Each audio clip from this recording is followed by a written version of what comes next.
નમસ્કાર દર્શક મિત્રો, રિયલ સમાચારમાં આપનું સ્વાગત છે। સમાચારોની શરૂઆત કરીએ તે પહેલા એક નજર કરીએ આજના મુખ્ય સમાચાર પર।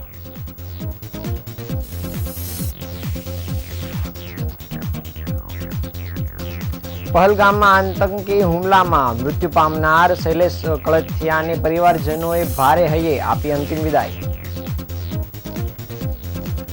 આતંકી હુમલામાં મૃત્યુ પામેલા શૈલેષની પત્નીએ આક્રોશ ઠાલવ્યો। રાજનેતાઓ નીચું મોઢું રાખી સાંભળતા રહ્યા। કાશ્મીરના આતંકી હુમલાને વખોડી કાઢવાની સાથે પરિવારજનો દ્વારા મૃતકોને શ્રદ્ધાંજલિ અર્પણ કરાઈ।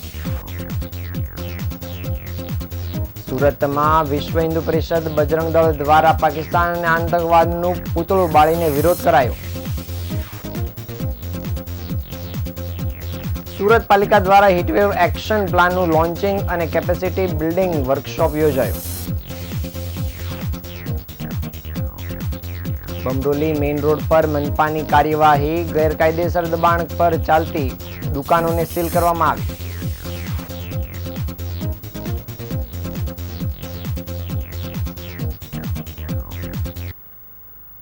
સમાચાર વિગતે જોઈએ। 23 એપ્રિલ મંગળવારે જમ્મુ કાશ્મીરમાં પહેલગામમાં થયેલા આતંકી હુમલામાં 3 ગુજરાતી સહિત 26 લોકોના મોત નીપજ્યા હતા। 3 ગુજરાતીઓના મૃતદેહને વિમાન માર્ગે ગુજરાત લાવવામાં આવ્યા હતા, જેમાં સુરતના યુવક શૈલેષભાઈ કળથિયાનો સમાવેશ થાય છે। શૈલેષભાઈ કળથિયાની અંતિમ યાત્રા નીકળતા શોકનો માહોલ છવાઈ ગયો હતો। પત્નીએ વિલાપ કરતા સરકાર અને સિક્યુરિટી સામે આકરા સવાલ ઉઠાવ્યા હતા।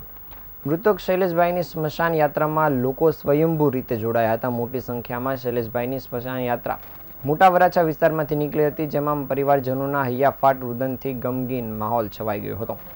શોકની કાલીમાં છવાઈ ગઈ હતી। આતંકવાદીઓએ દ્વારા આ આતંકી હુમલા પ્રત્યે લોકોમાં ભારે રોષ જોવા મળી રહ્યો છે। નિર્દોષોના મોત ક્યાં સુધી થશે તેવા સવાલો પણ ઊભા થઈ રહ્યા છે। સુરક્ષા એજન્સી અને આર્મી સહિતની મેડિકલ સુવિધા ત્યાં ન હતી તે અંગે પણ લોકો દ્વારા પ્રશ્નો ઉઠાવવામાં આવી રહ્યા છે।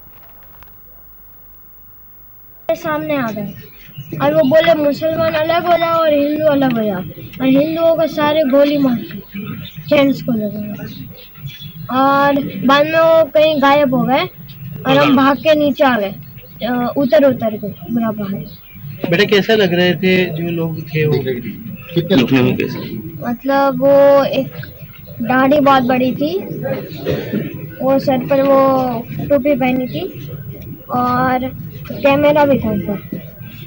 क्या बोल रहे थे वो लोग? क्या बात कर रहे थे बेटा?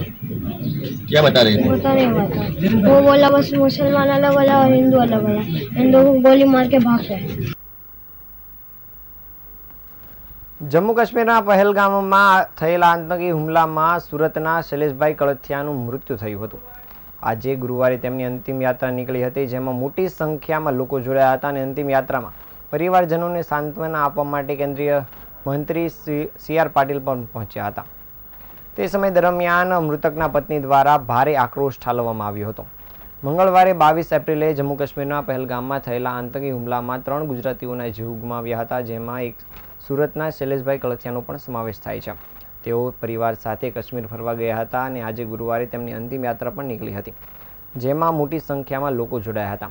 અંતિમ યાત્રામાં પરિવારને સાંત્વના આપવા કેન્દ્રીય મંત્રી સી.આર. પાટીલ પણ પહોંચ્યા હતા, ત્યારે તેમ પોતાની સામે પતિનો જીવ જતા જોનાર પત્ની શીતલબેન દ્વારા કેન્દ્રીય મંત્રી સામે ભારે આક્રોશ ઠાલવવામાં આવ્યો હતો।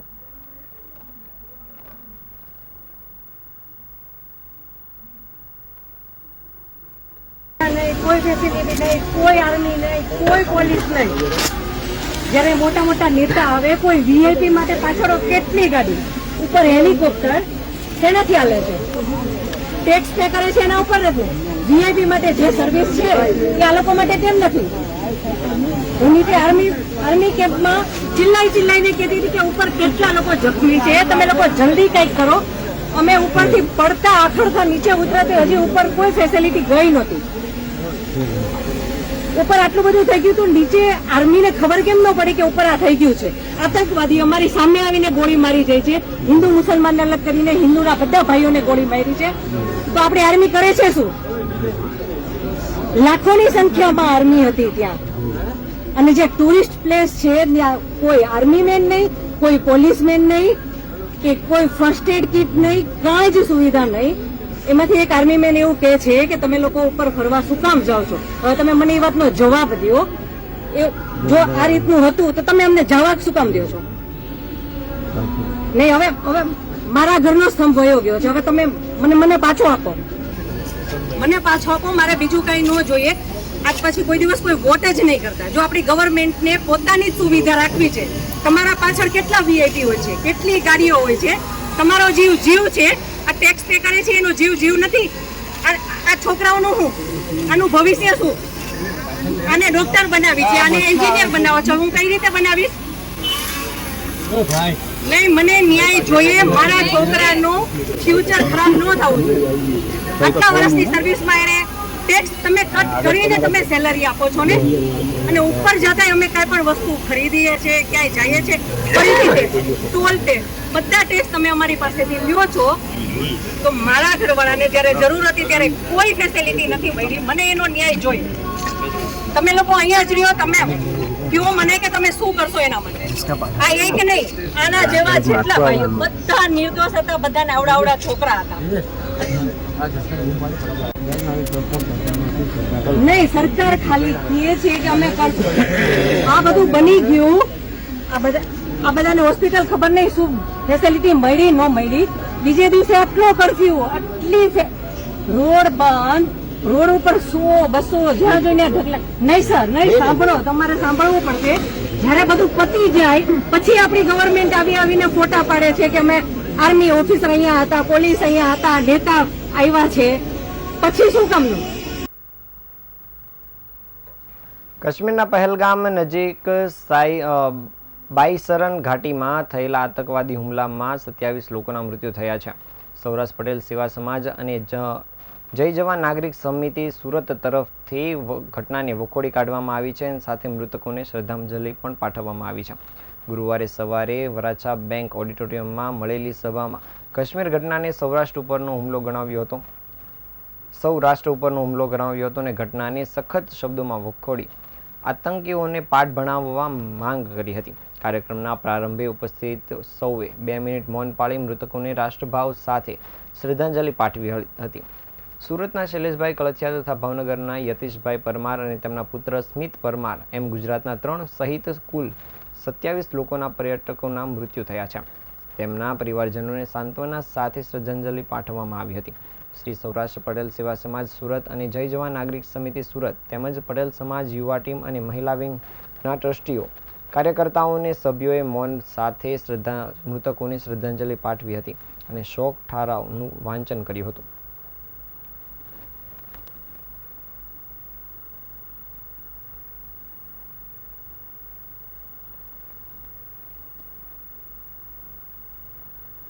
અડાજણમાં કાશ્મીર આતંકવાદી હુમલાના નિર્દોષ મૃતકોને કેન્ડલ માર્ચ સાથે શ્રદ્ધાંજલિ પાઠવવામાં આવી હતી. કાશ્મીરના પહેલગામ ખાતે આતંકવાદી હુમલામાં મોતને ભેટેલા નિર્દોષ પ્રવાસીઓ સહિત મૃતકોને શ્રદ્ધાંજલિ પાઠવવા માટે સુરતના અડાજણ વિસ્તારમાં વિવિધ સેવાભાવી સંસ્થાઓ દ્વારા કેન્ડલ માર્ચ મૌન રેલી યોજવામાં આવી હતી. આ કેન્ડલ માર્ચ બુધવારે સાંજે 6:30 કલાકે પાલનપુર જગાતનાકા વિદ્યાકુંજ સ્કૂલથી શરૂ થઈ હતી.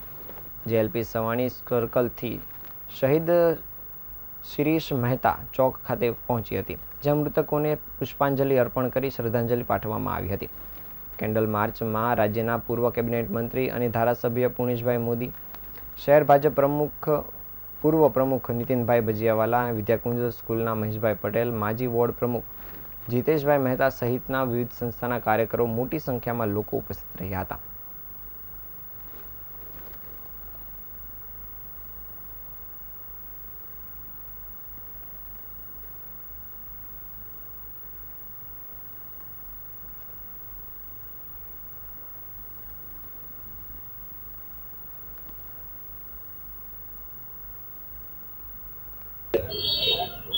जम्मू काश्मीर राज्य में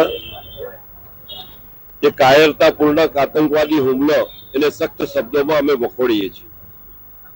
સ્વર્ગસ્થ શૈલેષભાઈ કળથિયા અને જે શહીદ થયા છે તમામ ભારતીય નાગરિકોને શ્રદ્ધાંજલિ અર્પિત કરીએ છીએ અને આજે અડાજણ વિસ્તારમાં મૌન રેલી મારફત એને ભાવપૂર્વક શ્રદ્ધાંજલિ અર્પિત કરીએ છીએ.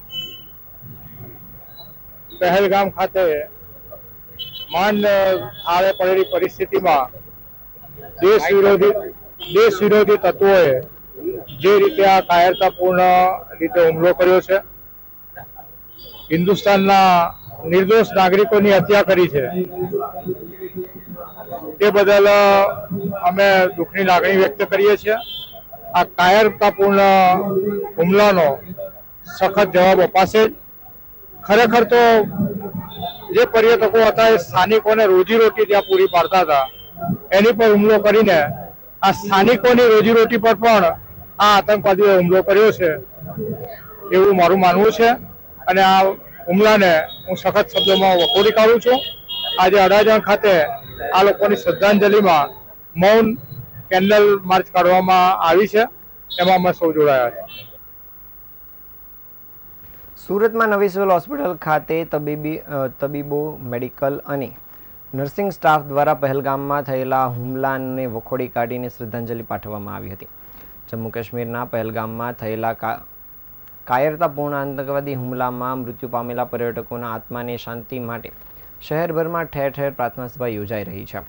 સુરતની નવી સિવિલ હોસ્પિટલ ખાતે મેડિકલ કોલેજના dean doctor Jayesh Brahmbhatt, superintendent doctor Dharitri Parmar, RMO doctor Ketan Nayak, nursing કાઉન્સિલના ઉપપ્રમુખ doctor Iqbalbhai Kadiwala, doctor Laxman Tahelani, nursing એસોસિએશનના નિલેશ લાઠિયા સહિતના મહાનુભાવોની ઉપસ્થિતિ વચ્ચે મૃતકોના આત્માની શાંતિ માટે 2 મિનિટ મૌન પાળી પ્રાર્થના કરવામાં આવી હતી. તેમજ સૌએ ભયાનક આતંકી હુમલાનો વિરોધ કરવાની સાથે મૃતકોને શ્રદ્ધાંજલિ પણ પાઠવી હતી.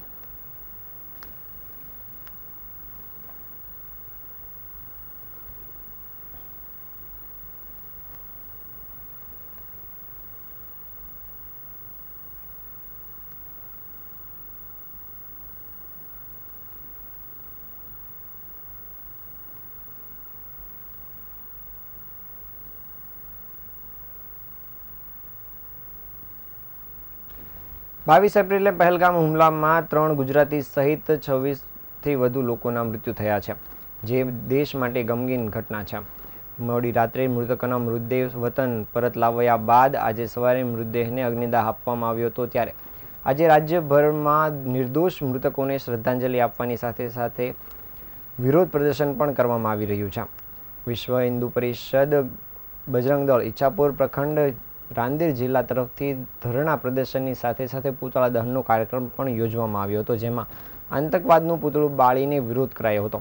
સમગ્ર રાજ્યમાં હાલ ભારે રોષની લાગણી પ્રસરી રહી છે, તેમજ વિરોધ પણ કરવામાં આવી રહ્યો છે. સાથે સર્જિકલ સ્ટ્રાઇકની પણ માંગ કરવામાં આવી રહી છે. વિશ્વ હિન્દુ પરિષદ, બજરંગ દળ દ્વારા પાકિસ્તાન વિરોધી અને આતંકવાદ વિરોધી સૂત્રોચ્ચાર કરવામાં આવ્યા હતા. ત્યારબાદ પાકિસ્તાન અને આતંકવાદ મુર્દાબાદ લખેલા પૂતળાને આગ લગાવીને વિરોધ નોંધાવવામાં આવ્યો હતો.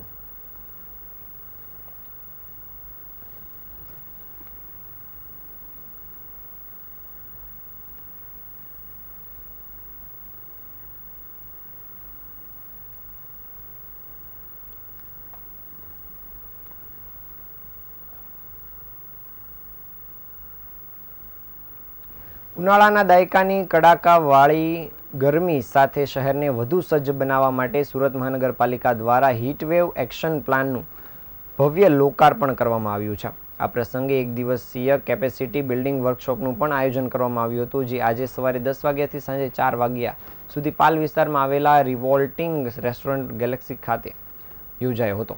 કાર્યક્રમમાં મહાનગરપાલિકાના ઉચ્ચ અધિકારીઓ, વિવિધ વિભાગના પ્રતિનિધિઓ, તબીબી અને જાહેર આરોગ્ય ક્ષેત્રના નિષ્ણાતો તથા શહેરના વિવિધ સંસ્થાઓના પ્રતિનિધિઓ મોટી સંખ્યામાં હાજર રહ્યા હતા.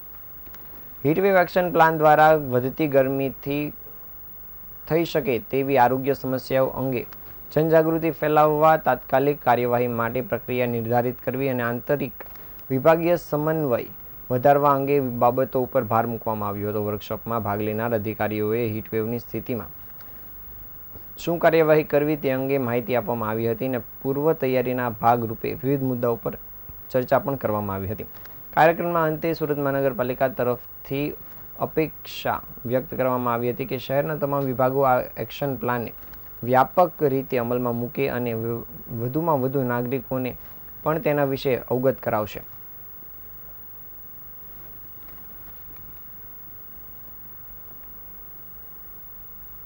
મારું નામ બે પટેલ, હું director of finance Gujarat state disaster management ઓથોરિટીમાંથી આવું છું અને આજે અમે લોકો હીટવેવ એક્શન પ્લાન લોન્ચ કરવા જઈ રહ્યા છીએ. આપણે 2013માં અમદાવાદમાં જે તે સમયે હીટવેવના કારણે ઘણી જાનમાલને નુકસાન થયું હતું. તે સમયથી જ 2013થી જ આપણે ગુજરાત સરકાર આ બાબતે સક્રિય હતી અને ત્યારે જ આપણે અમદાવાદમાં ખાતેનો જે સિટીનો હીટવેવ એક્શન પ્લાન તૈયાર કર્યો હતો. અને ત્યારબાદ વખત દર વર્ષે સરકાર એ બાબતની સૂચનાઓ અને પ્લાન તૈયાર કરે છે. પણ હાલમાં જે ગ્લોબલ વોર્મિંગ અને જે અન્ય અસરોને કારણે આપણને એવું થયું છે કે એક સરસ હીટવેવ એક્શન પ્લાન તૈયાર કરીએ. એ માટે અત્યારે 10 સિટી માટે જે નક્કી કરી સરકારે એ પ્રમાણે આપણે આજે લોન્ચ કરવા જઈ રહ્યા છીએ. હીટવેવ પ્લાનમાં એસઓપી હોય છે જે માનન કાર્ય પદ્ધતિ કહેવાય. એ પ્રમાણે દરેક ડિપાર્ટમેન્ટને આપણે કામગીરી સોંપીએ છીએ. જેમ કે હેલ્થ, એમની શું કામગીરી છે, આરોગ્ય, પછી શિક્ષણ, બાંધકામ, એ પ્રમાણે દરેક ડિપાર્ટમેન્ટને, એગ્રીકલ્ચર, એ દરેક ડિપાર્ટમેન્ટને આપણે આ એક્શન પ્લાનમાં એમને શું કરવાનું છે એ ડિફાઇન કરેલ છે. એટલે એ બાબતે દરેકને એમનો રોલ ખ્યાલ આવી શકે કે હીટવેવ વખતે આપણે શું કામગીરી કરવાનું હોય છે અને શું પગલાં લેવાનું હોય. સુરત શહેરમાં ગેરકાયદેસર દબાણ સામે સુરત મહાનગરપાલિકા કોર્પોરેશન સતત પગલાં ભરી રહી છે. આજ રોજ શહેરના બમરોલી મેઇન રોડ પર આવેલ વિનાયકનગર સોસાયટીની બહાર આવેલી અનેક કોમર્શિયલ દુકાનો સામે સખત કાર્યવાહી કરવામાં આવી હતી. બમરોલી રોડ પર પિયુષ પોઈન્ટ પાસે આવેલ વિનાયકનગર સોસાયટીની બહાર એક ઝાંખી દબાણના ભાગરૂપે દુકાનો બનાવાઈ હતી, જે સોસાયટીની પ્રોપર્ટી અને મુખ્ય રોડ પર ગેરકાયદેસર રીતે ઊભી કરવામાં આવી હતી. શહેરની વ્યવસ્થા જળવાઈ રહે અને ટ્રાફિક તથા સુરક્ષા બાબતોને ખલેલ ન પડે તે હેતુથી સુરત મહાનગરપાલિકાના સાઉથ ઝોન એ વિભાગ દ્વારા આ દુકાનોને આજે સીલ કરવામાં આવી છે. મ્યુનિસિપલ તંત્ર દ્વારા અગાઉ નોટિસ આપવામાં આવી હોવા છતાં દુકાનદારો દ્વારા કોઈપણ પ્રકારની કાર્યવાહી કરવામાં આવી ન હતી. તંત્રએ કાયદેસર પગલાં રૂપે દબાણ હટાવવાની સાથે દુકાનોને સીલ કરવાની પણ કામગીરી હાથ ધરી હતી. સલામતીના દૃષ્ટિકોણ રૂપે કાર્યવાહી દરમિયાન પોલીસ દળની હાજરી પણ જોવા મળી હતી. મનપા દ્વારા જણાવાયું હતું કે શહેરમાં ગેરકાયદેસર દબાણ સામે આવી કાર્યવાહી કરવા પાછી કરવામાં આવશે નહીં. શહેરના નાગરિકો અને વેપારીઓને અપીલ કરવામાં આવે છે કે તેઓ કોઈપણ પ્રકારના ગેરકાયદેસર દબાણ તથા બાંધકામમાં ભાગ ન લે અને કાયદા મુજબની પરવાનગી બાદ જ વ્યવસાયિક કાર્યવાહી શરૂ કરે.